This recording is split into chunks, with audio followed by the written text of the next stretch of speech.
大家好，我是听风，欢迎收看本期节目。前段时间有媒体曝光了我军歼20战机出现在和田机场之后呢，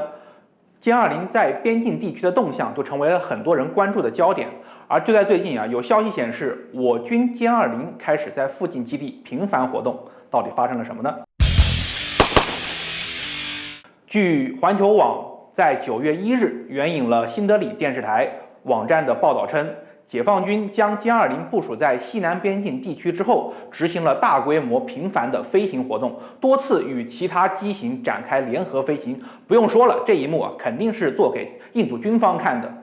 该报道称印度空军接收阵风战机以后，印度国内就陷入了一个极度危险的狂热情绪。印度从高层到媒体接连不断的替阵风造势，鼓吹它的优越性能，以至于出现了印度空军前参谋长说出解放军的歼20是不存在的这样的话，这不扯淡吗？如此荒唐的谣言居然出自一国空军高层之口，让人叹为观止。目前新德里方面为了尽可能让自己空中的肌肉显得好看，甚至将一批米格29K 舰载机、P8I 反潜机都拉到了高原地区的前线机场，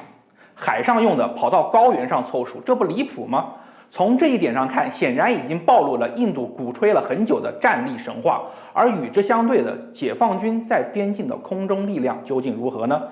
报道表示当印度空军将无敌的阵风战机部署到边境之后，网上开始流传了很多张卫星图片，6架轰6K 轰炸机，4架疑似歼11或者是歼16的战机，疑似彩虹4无人机，2架空警500预警机，2架疑似运8G 运输机，2架歼20战机，组成了目前已知的西南边境地区的空中力量。是否存在未被曝光的空中作战单位？这显然是一个显而易见的答案了。而从时间点上来说，网上流传一些卫星图片，显然是官方有意为之，这就是想要打消印度铤而走险的冒险机会主义。当然了，需要注意的是，尽管我国一直秉承着不首先开第一枪的原则，但是也兼顾了绝不让对手开第二枪的态度。歼20作为我国最先进的隐身战机，其作战性能虽然没有正面与国际上已有的3款五代机 F-22、F-35跟苏57交过手，但是从近几年国际各大军事机构的论证和态度来说，无疑是肯定了歼20在国际上的地位的。而这样一款隐身战机与其他型号战机联合执行飞行任务，这也就意味着我军正在着眼于实战需求进行演练。从网上不少分析来看，歼20作为一把利刃，完全有能力摧毁对手的空中有生力量，优先击落印度仅有的5架预警机，进而达到破坏对手空中指挥平台的目的。随后配合我军电子战、远程打击手段、高机动步兵斩首行动等一系列体系化战术，破坏对手的通讯网络、各军种指挥连接、机场、导弹发射阵地等目标，完成初步的消除对手还击能力。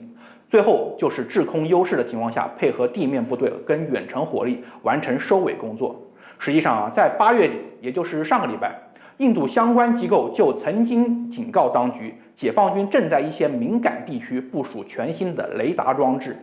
或已经锁定了印度最核心的2个战略要地，印度最大的导弹发射场以及前线核心的军用机场。显然在不声不响之中，我国已经完成了对应的主要部署。好了，本期节目就到这里。有喜欢本视频的观众老爷们可以点击一下关注，有什么不同的意见或者看法，也欢迎在评论区留言。好了，咱们下期再见，拜拜。